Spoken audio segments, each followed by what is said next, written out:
enchaîne eh bien, avec vous, Benoît Fontaine, le théâtre à nouveau, le café-théâtre, avec les monologues du Vacherin par la bouffonnerie. Alors là, je disais jusqu'au 22 juin, mais non, c'est jusqu'au 10 et tout. Voilà. Mais vous fermez au mois de juillet. Exact. Un peu de congé quand même. Et il en faut. Voilà. Alors les monologues du Vacherin, c'est aussi un grand classique du café-théâtre, signé Jeff Didlot. Je voyais, qu'est-ce que ça nous raconte? Bien, c'est l'histoire d'un couple qui fête ses 10 ans de mariage. Enfin, qui fête façon de parler, puisqu'en fait, l'épouse a décidé ce jour-là que c'était la dernière fois qu'ils passaient un repas ensemble. D'accord. C'est donc en même temps un petit repas de séparation qui s'annonce, mais évidemment, le mari n'est au courant de rien. Mais oui. Et comme il est un peu bené, il ne va pas tout à fait comprendre quelle sauce il va être mangé. Et puis, il y a un troisième personnage qui va intervenir dans l'histoire. Je ne vous raconte pas pourquoi il vient, mais disons qu'il vient récupérer quelque chose, et par la même occasion, il prendrait bien la femme sous le bras. D'accord, voilà. séduit par l'épouse. Alors, un petit mot d'explication pour Boris qui ne connaît sans doute pas le mot vacherin. Vacherin, oui. Qu'est-ce que c'est? Le vacherin, c'est un fromage, mais c'est aussi un dessert. C'est une sorte de meringue glacée. Voilà. Et en fait, la femme, c'est une ancienne Miss, Oui. Miss Vacherin. Voilà. D'accord.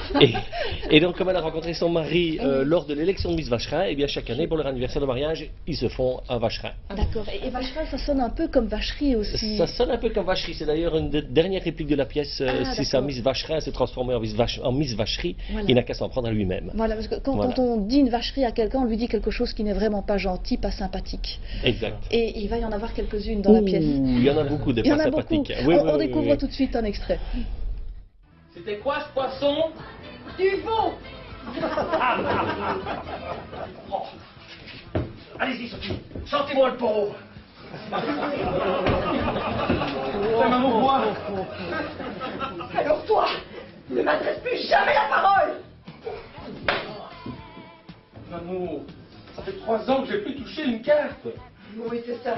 Moi, je suis Paris Hilton, bien blonde et bien conne.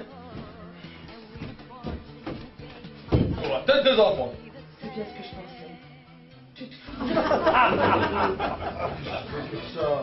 On n'a pas d'enfants. Prenez votre temps, Sophie. Une jolie femme doit savoir se faire attendre. Regardez Joël Mickey, elle est toujours à l'heure. Mais voilà, vous jouez le rôle du trouble-fête, Exact. celui qui va emmener l'épouse, Exact. et c'est votre vraie épouse dans la vie. Et voilà. Mais bon, voilà. Alors en fait, est-ce que vous parvenez à vos fins? Mais venez voir. Voilà. Et voilà, comme Chloé Petit, les gens de théâtre ne répondent jamais à toutes vos questions.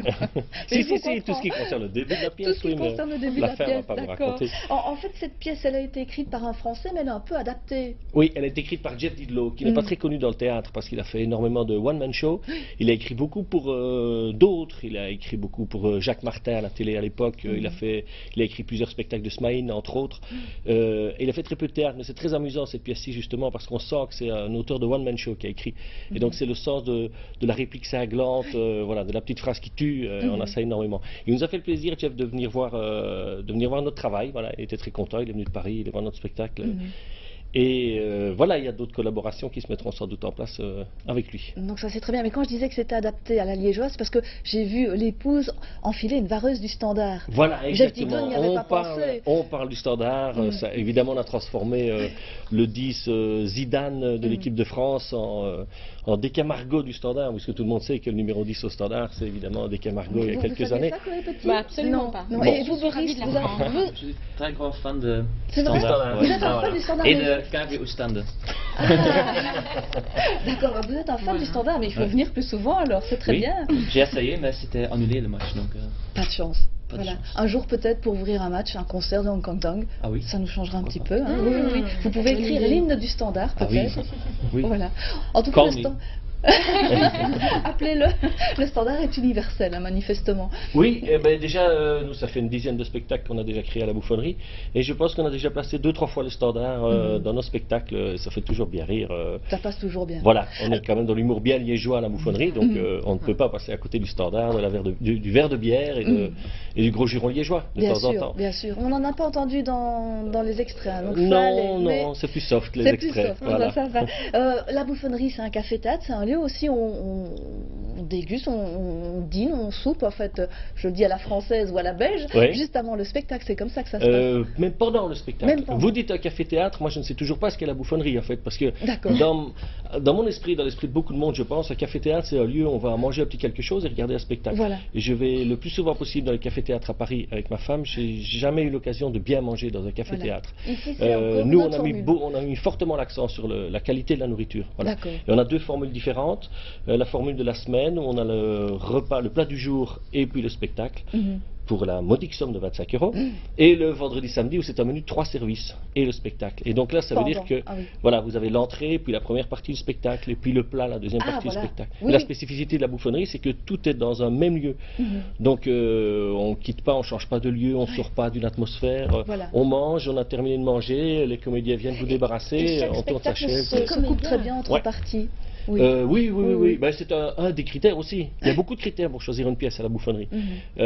Outre le fait que c'est une petite salle, donc un petit plateau, donc on ne sait pas jouer à 10-15 comédiens, Oui. évidemment.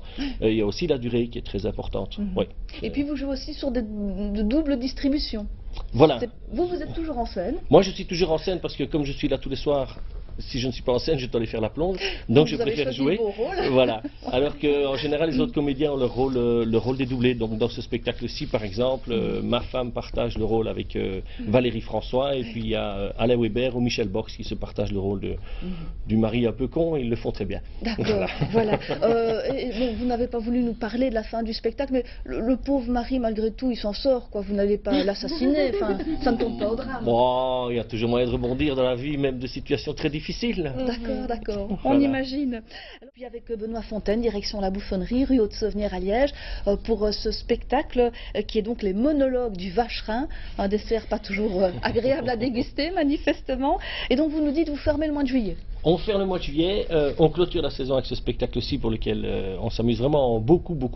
Et on est en train de travailler d'arrache-pied sur la saison prochaine, de clôturer nouvelle saison, 4 spectacles pour la saison, une formule d'abonnement qui va être mise en place, et une grande nouveauté puisqu'on va ouvrir à partir de la saison prochaine, le mercredi aussi. Donc on aura une formule de la semaine le mercredi, jeudi, et une formule du week-end le vendredi, samedi. C'est donc Voilà. que ça marche bien. Ça marche très bien, Et merci. vous avez déjà un titre ou l'autre pour la saison prochaine? Une reprise, on va jouer Ils se sont aimés pour commencer la saison. On est d'ailleurs repris Avec- dans le Vourir. C'est de pour, Palmade et, C'est de Palmade, écrit par Palmade et Robin et joué Oui. par Palmade et Larocque. Oui. Voilà, on va aussi avoir une création belge, Ma sœur est un boulet. D'accord. Le titre n'est peut-être pas très passionnant, mais la pièce l'est beaucoup. Et on va jouer aussi Tout baigne. C'est une pièce que nous avions été les premiers à jouer en Belgique il y a 4 ans maintenant, et qui avait eu un énorme succès, qu'on va reprendre pour les fêtes de fin d'année, novembre, décembre, janvier. Parfait. D'ici là, laissez-nous vivre l'été, on a besoin d'un peu de soleil. Hein. Bien Je sûr. pense que tout le monde est d'accord. En tout cas, merci à tous les quatre d'avoir participé à cette émission. Merci de nous avoir suivis. À très bientôt.